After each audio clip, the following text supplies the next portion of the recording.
For this video, we are going to talk about the 5 things you need to start a medium-term rental.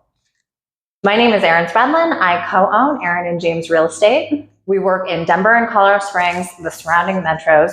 We work with buyers, sellers, investors, typically in the short-term and medium-term space. If you like this content, a like and subscribe is always appreciated. Also, we have a website because we are active real estate agents. We have a podcast that comes out every week that kind of talks about 3 different real estate topics. Some of it is relevant even if you're not in the state, but obviously it's relevant if you're in the state. I have TikTok and Instagram. I will add links to all of that below. And then 2 other points before we get started. I have a book. So if you're looking for a more condensed resource on all of these videos, just a guide where everything is happening. It's American Nomads. It's available on Amazon. You can get it in Kindle or paperback form. And if you just search my name, Erin Spradlin, American Nomads, it should come up. And then the subline is finding and renting to remote workers. And the reason for that is because I think remote workers are sort of the future of the medium-term rental space. The second point on that is that a couple of people have been reaching out about consulting. I also dropped my email in the notes below. If you are interested in consulting, I am absolutely happy to take a call or do a video chat with you. Just email me and I will talk to you about that. Okay, so let's get started. The first thing that you need to do a medium-term rental is a property. There's kind of 3 ways to do this. The first is to buy a property with medium-term rentals in mind. The second is to convert a property that you already have. And the third is to do arbitrage.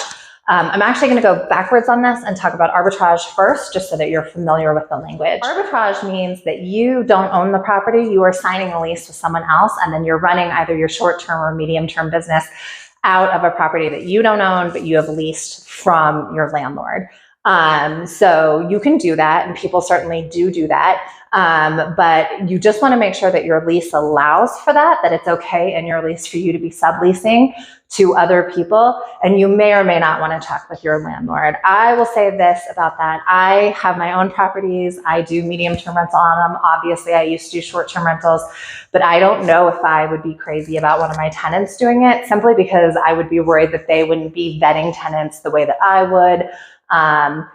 And also, I think that there's a little bit of stigma or paranoia about Airbnb still. I really don't think that's fair, simply because I think just like dating apps back in the day, there's an idea of stranger danger or lack of adoption of new technology because you're worried about all the people coming in and the way it's vetted and whatnot. And I know I just talked about that, but it's actually, in my mind, much safer than the way we used to do things, where we would just find a tenant through the newspaper, or we would just find a date through friends or at the bar or something. These platforms allow them to, these platforms not only allow to do background checks and whatnot, but they have all the correspondence recorded. They have a credit card on file. They have their ID on file. They likely have reviews. So there's a lot to be said. In my opinion, I actually think it's safer to do it through these platforms, but not everyone feels that way. And so even if it allows for it in your lease, you may or may not want to check with your landlord. On the flip side, you might want to just do it and ask for forgiveness later, but that's always a tricky thing to do when you're doing an investment or you've signed a lease, to then find out after the fact that it's not going to work. You could be on the hook for a lot of money. So that's arbitrage. Okay, so the second would be converting your own property. I have talked about this in other videos, but it's worth mentioning again. When I talk about buying a property for a short-term rental, or for a short-term or a medium-term rental, it is strictly with the idea that you have all the money in the world, you're in the perfect location, you have the perfect real estate agent, the perfect property has come up, and that you can execute on it. But this is really just a best practices, perfect world situation. If you have a property that already exists and you're either moving out or you're changing it over from short term, or the laws have changed in your area, or you have a basement that's not being used, it very likely will totally work in this space and you should use it in that way. Again, it's just like a best case scenario. But I do have a lot of people reaching out, and this is kind of what I was talking about on the consulting side. I have a lot of people that have done short-term rentals and they don't. So a lot of people that have done short-term rentals, and now the law is changing, so they want to move into a medium-term rental, typically because the city laws are friendlier toward that, or they've just burnt out on short-term rentals, and so they want to move into the medium-term rental. On the flip side, sometimes you have people that have done long-term rentals and they think that they can make a little bit more money with medium-term rentals, or they're interested in exploring that avenue, and so they're also converting And again, just like short-term rentals, if you have a basement that is being unused, which tons of basements go unused, this is a great option for it, especially if you have an outside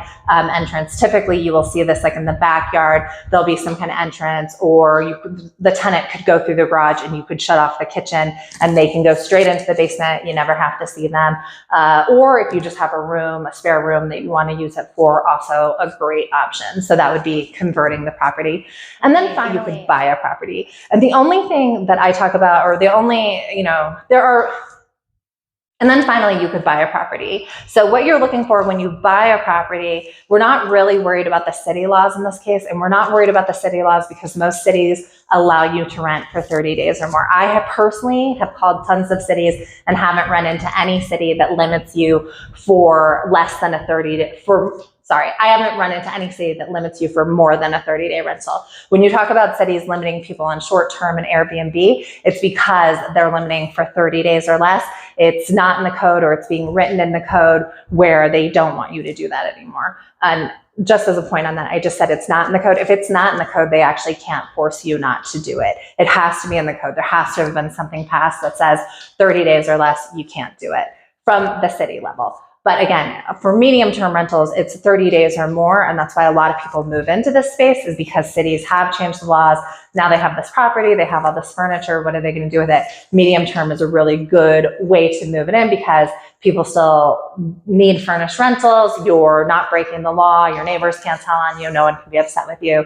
So you're not really looking at it on the city level, but you want to make sure if you're part of an HOA, whether that's a condo or a neighborhood HOA, that it allows for it. So again, condos are going to probably be a bigger issue for this than a neighborhood. Newer builds, sometimes neighborhoods can create an issue, but for the most part, it's going to be in a condo where they might have a restriction of like 90 days or more. If it's a 60-day restriction, I probably wouldn't worry about it. Anything over a 60-day restriction, I might look for a different HOA to be doing it in. You also kind of want to check out if there's move-in, move-out fees, but usually the move-in, move-out fees have to do with blocking off the elevator and moving out the furniture. So again, you probably shouldn't be charged on that. But if the HOA has something like that, you just want to be clear, this is what I'm doing, and I'm not going to get charged those move-in, move-out fees every time. Our HOA made an exception for that because again, we're not, it's a body coming in and out. It's not furniture or an elevator block off or anything in that way. I have also talked about when you're looking kind of for the perfect property, I think condos are great for medium-term rentals if you are fine on the HOA end. And the reason for that is because I think that a lot of medium-term renters are probably late 20s to late 30s. They might have an animal. They probably don't have kids. They want to be close to the city or some kind of really cool geographic thing to do. And condos kind of lend themselves to that. And then it only needs to be a 3 or 2 bedroom, usually enough space for 2 different people plus an office, or a couple plus 2 offices, something like that. But again, a 2 and 2 would do great as well. And I don't think medium-term renters, for the most part, want to deal with lawns or any of the other headaches associated with home ownership. So I think condos are great. The only negative with a condo is that they tend to not appreciate as well. Okay, so the second thing that you need to start a medium-term rental is your listing. So in your listing, there's a couple of different places you can list. The ones that I typically talk about are Furnished Finder, Airbnb, and KOPA. So Airbnb is the big player, obviously. They have not been concentrating on the 30-day plus space, or they hadn't been as much until 2020. But then in 2020, their 30 plus day furnished listings shot up to 25% of their total listings. And that changed in a year, it doubled in a year. So Airbnb is very focused on this space, and for good reason, because it's probably going to grow. And the reason for that is because of remote work. So it's no longer just a traveling nurse play. There's a lot more people that can enter this market that are going to want to work from different destinations. For instance, I was just in Mexico for the last 9 days, and I worked a little bit from there. And so in the past, I worked for myself, but if I worked for someone else, taking 9 days off would be very challenging, but not if you're a remote worker. You can go work somewhere else, get your job done, and then go enjoy what's around. So in that way, I think that's really going to take off. And that is why Airbnb is paying attention to the space in such a such a focused way. So Airbnb is going to be the first place. The only downfall to Airbnb, there's a couple. They take 3%, which is a higher listing fee than some of the other places. So they take 3% of the total lease that you sign. So on a 3 or 4 month lease, that could be quite a bit of money. The second thing is that sometimes I think that Airbnb, even though it is a wonderful platform that changed our lives, changed our clients' lives, they maybe have mixed interests as far as who they're supporting. So even though you have insurance with them, they might also side with the tenant if you have some kind of conflict. As a heads up on this, obviously always have second homeowner's insurance. Your homeowner's insurance should cover it if it's 30 plus days or more, but you want to be crystal clear with them. So just check on that. So Airbnb would be the first place you could list. The second place you could list is Furnished Finder, my personal favorite. It's $99 for the year. And they have always gone after traveling nurses.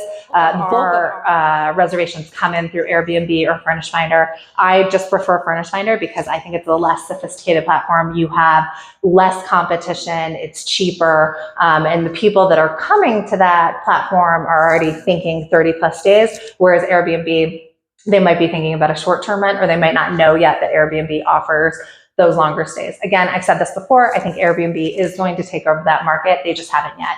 And then finally, KOPA, K-O-P-A. I might have spelled it C-O-P-A in the past, I don't know. Put in KOPA, medium-term rental, I'm sure it'll come up. They do 8%, and I think that they furnish the property for you and manage the whole thing. I don't know about that, you would have to check with them, but their rate is higher because they're basically a property management team that is doing property management versus the other two are platform teams. So KOPA may be finding you your renters as well, but then they're also doing the property management, whereas with Furnished Finder and Airbnb, my assumption is that you're going to do the property management, but you're sourcing clients out of there. So those are the different ways to think about it.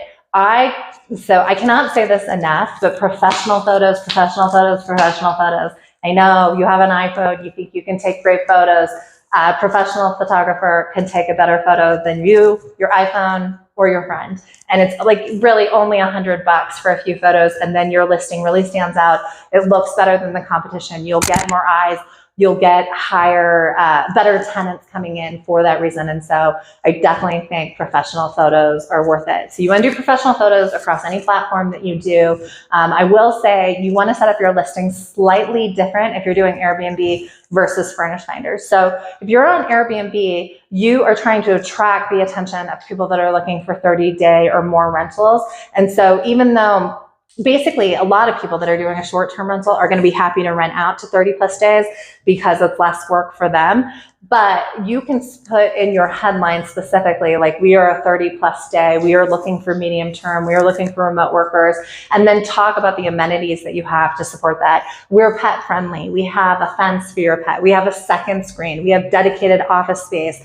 This is our Wi-Fi speed, so that people know that when they come in, they can do work. And that's how you want to set up the listing, is to let them know specifically, we are a 30 plus day space and we have the functionality to help you when you are working out of our space. So that's what you want to talk about in Airbnb. When you are on Furnished Finder, the tenant is coming in with the assumption that it's 30 plus days. So you're going to talk about other things like it's pet friendly. I mean, I know that's crossover, right? But you want to let them know it's pet friendly. You want to let them know how close you are to a hospital, how close you are to the college, how close you are to certain different things. And that's what you're going to put in the listing. Or we have an AC here, or we have a pool here. I know, again, I just said I was in Mexico.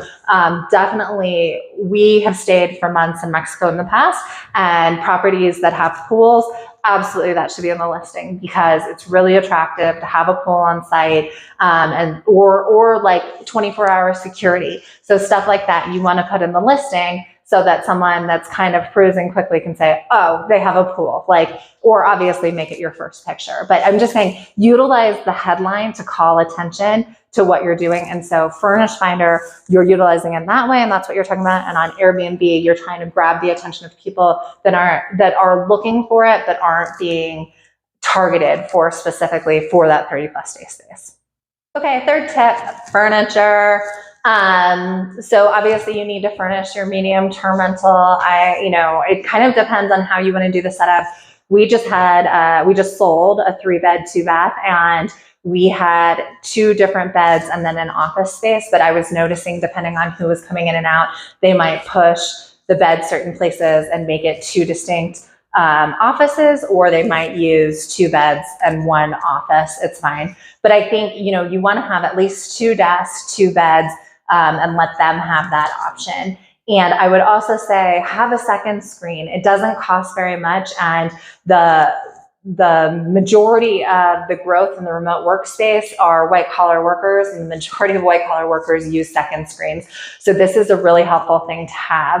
And maybe have stands for them to put phones on and different ways for them to plug in. Again, you're just trying to make your listing stand out a little bit and make it seem like you really know who the tenant is, who your client base is, and appeal to them. So I would say 2 beds, 2 desks. I don't know that the chairs need to be anything fancy. Again, they're not working there for years and years and years, just a little bit. Your Wi-Fi speed needs to be good. I know that that's not furniture. TVs, none like big TVs. I could care less, but I know that this is a game changer for some guys. So I would say a decent sized TV. Don't do cable or anything. They have to hook in and do their own, you know, Amazon, what can I think of it? Netflix, Hulu, Roku, whatever. But don't pay for anything like that. Just pay for the smart TV and the Wi-Fi that allows them to get in. I would say bedside tables for every bed. And then just my tip in general on this is go through Amazon. I know people have weird feelings about Amazon, but to me, time is money. And I know some people really enjoy going around and trying to find a deal. That is not my thing. I really enjoy just going through a checklist. And this also will help you if you expand your portfolio. You can just always pull from the same list. It'll get delivered. You can put it together. It's cheap. You can see the reviews, so you can see what works and what doesn't. Obviously, mattresses and boxes are an amazing thing, and Amazon has a lot of really great ones. So I have furnished my last couple of properties with Amazon and been very, very happy with it, and I will probably never go back. My husband has slightly different feelings about this, or he used to, about trying to hunt down the best deal, but I think we have moved from that because, again, if you're losing 2 or 3 weeks trying to source the furniture or renting the truck for the furniture or whatever, I mean, you're losing money during that time while you're having to pay the mortgage probably. And, I don't know. I don't know how much you save compared to just ordering from Amazon. Fourth thing that you need for a medium-term rental setup is a smart lock. So I did a little bit of research. We use a pretty basic Schlage, SCHLAGE lock, where you just key it in. But I think I actually might switch mine out in the next year to Nest or August. And the reason for that is that Nest and August work more with the Wi-Fi systems. So you can see when they check in, when they check out, you can switch up the codes automatically. And so I think it's just a little bit safer. My problem with the more standard key in, key out lock is that after a while it becomes obvious what the code is. You have to go in every time and change it. So I would just say doing one that is set up to Wi-Fi is probably a better system in my opinion. I don't know about how those work, but I know some of my clients like August and Yale by Nest are the ones that I've heard about. Tip number 5, establishing a relationship with a cleaner. Now I know property managers won't like hearing this, but I usually tell my clients, you can cut out your property manager by getting a good smart lock and getting a good cleaner. And the reason, and you're going to be more motivated to get a better tenant in there, and you're going to be more motivated to get them faster than a property manager would. So I really recommend doing that. I know people really have fears around property management, but you can write your lease in a way that makes it such as the case where they have to call for the repairs and stuff, where you don't have to worry about the midnight nightmare or the headache. And really beyond that, the property management is doing cleaning and checking people in and out. And at this point with all the automation, it's really easy enough to do. So a cleaner, I recommend, so like in Colorado Springs or Denver, the way that I would source this and the way I have sourced this is either to ask around either at real estate investing meetings or amongst my clients or my other realtor friends. Your real estate agent might have somebody for this. Or in Colorado Springs and Denver, there's really good word of mouth websites or word of mouth groups on Facebook. And so you just ask around on there, like, hey, do you have any recommendations? Who do you like? And you can usually source someone that way. And again, because you're doing a medium-term rental and not a short-term rental, you only need that cleaner once a month, once every 3 months, maybe once every 6 months. And so you're not having to manage them all the time. It's just set up here and there. And then again, you're pretty clear on when your tenant is going to leave. So it's not hard to say, hey, like, I need someone to come in and I need you to come in and fix this because we have a turnover coming up. So I have not found sourcing cleaners to be that difficult. All right, if you like this video and you've come this far, I thank you very much for that. Again, a like and subscribe is awesome. If you are looking for a book, there's one online on Amazon. It's written by me, Erin Spradlin, American Nomads. If you want consulting for your property, I'm happy to do that. And then we have a website, a podcast, TikTok, and Insta. I'll put all the links below. I really appreciate you coming this far. Thank you so much. Have a great day.